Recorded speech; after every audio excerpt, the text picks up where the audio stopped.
Today we're here to try out this Dino egg, milk chocolate Dino egg, which I actually got at the World Market. So here's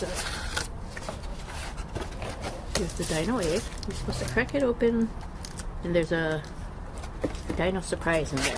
Oh, actually, you don't even need to crack it open. It's like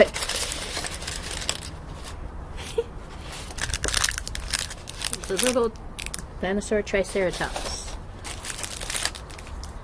Here he is. So actually, let me just eat him.